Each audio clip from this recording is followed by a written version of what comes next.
Վերաքննիչ քրեական դատարանում ընթացավ Շիրակի թեմի առաջնորդ Միքայել arczepiskopos Աջապահյանի գործով նիստը։ 2 տարվա ազատազրկման դատավճիռ բողոքարկում են թե պաշտպանական, թե մեղադրող կողմերը։ Փաստաբանները պահանջում են կայացնել նոր դատական ակտ, ճանաչել Սրբազանի անմեղությունը, իսկ մեղադրող կողմի պահանջը Սրբազանին ճաղերի հետևում եւս կես տարի պահելն է։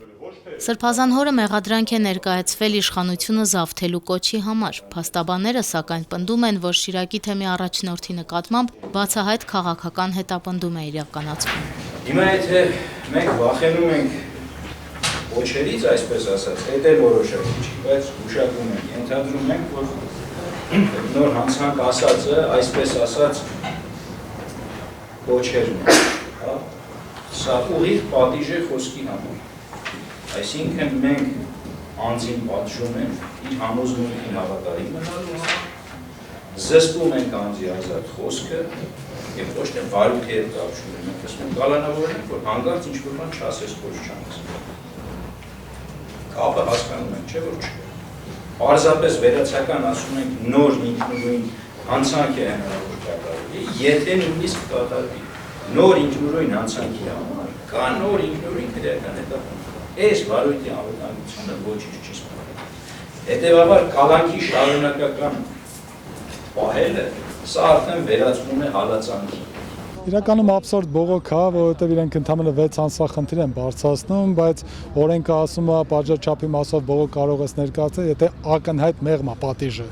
Այսինքն որևէ մեկը չեմ կարծում տրամաբան օրենք ասի, որ 6 ամիս այս պարագայում այդ ակնհայտության խնդիր է տալիս, էլի որ այ 6 ամիս որ վերև լինի, արդարացի կլինի, բայց որ 6 ամիս ներքև է ակնհայտ անարդար է, սա աբսուրդ է։ Իրենք ինչպես միշտ ուղղակի բողոք են բերել մեխանիկական գործողությունների առումով։ Իրենք անում են մի բան, որը որ արդեն sense կարծեք թե մեխանիկական process-ով է։ Միքայել Սրբազանը դատարան եկավ անմիջապես հիվանդանոցից, նա Իզմիրլյան բժշկական կենտրոնում է։ Վիրահատվել է, այժմ բժիշկների հսկողության տակ է։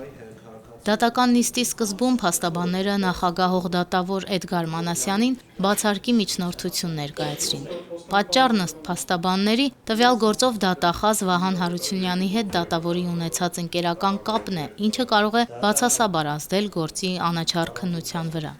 Դատարանը մերժեց միջնորդությունն այն համարելով անհիմն։ Փաստաբանները բացարկի միջնորդություն ներկայացրին նաև գործով մյուս դատավոր Վաչե Մարգարյանին։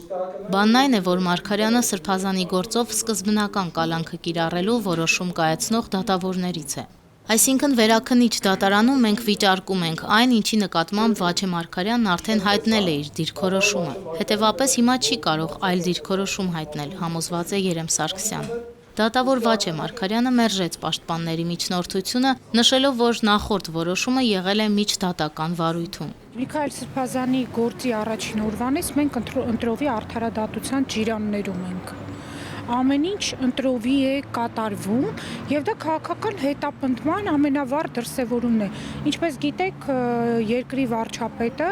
ուրեմն 2025 թվականի հունիսի 27-ից, երբ որ Սրբազանը արգելանքի վերցվեց, դեռ պետք է, հա, արգելանքի վերցվեր, արդեն իր Facebook-յան էջով սկսել էր իր քաղաքական ճնշումները եւ դա իր արդյունքը բացասական իմաստով տվեց։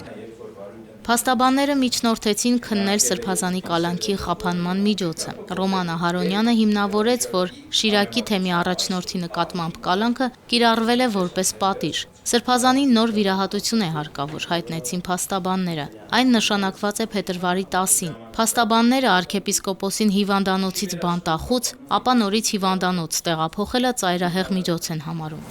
Կալանքը չփոփոխելու պայմաններում Բուժման ավարտից անմիջապես հետո անձը ենթարկա է տեղափոխման քրեակատարորական հիմնություն։ Սա ստեղծում է մի իրավիճակ, որտեղ բուժման արդյունավետությունը զրոյանում է, քանի որ հետվիրահատական շրջանը ենթադրում է ոչ միայն դեղորայքային բուժում, այլև սպეციფიկ կենսաբանային պայմաններ, սննդակարգ, հոգեբանական անդորր, որոնք իսպար բացակայում են քրեակատարորական հիմնարկներում։ Առաջացնում է կրկնակի տրավմատիզացիա, քանի որ 63-ամյա անձին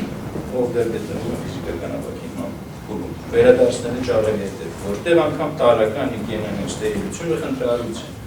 Իրական իրավականությունը պետք է լինի կալանքի փոփոխությունն այնպիսի միջոցով,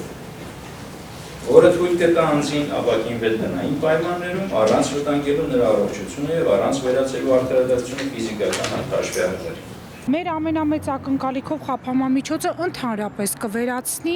եթե մեր ամենամեծ ակնկալիքը չիրագործվեց, գոնե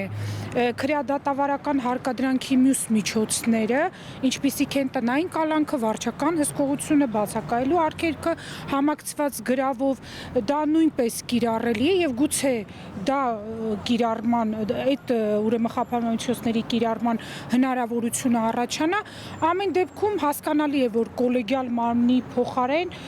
կանխադատողություն փաստաբանները չեն կարող անել, մենք իրականացրեցինք պաշտպանություն ամբողջ ծավալով, հիմա սպասենք դատավորների հերթն է իրական արդարադատություն իրականացնելու։ Դատարանը Սրբազանի խափանման միջոցի հետ կապված որոշում կկայացնի հաջորդ դատական նիստի ժամանակ։ Դռնբաց նիստը նշանակվեց փետրվարի 6-ին ժամը 15:00-ին։ Անուշ Արաքելյան, Վռամ Խանամիրյան, Եկեղեցական կյանք։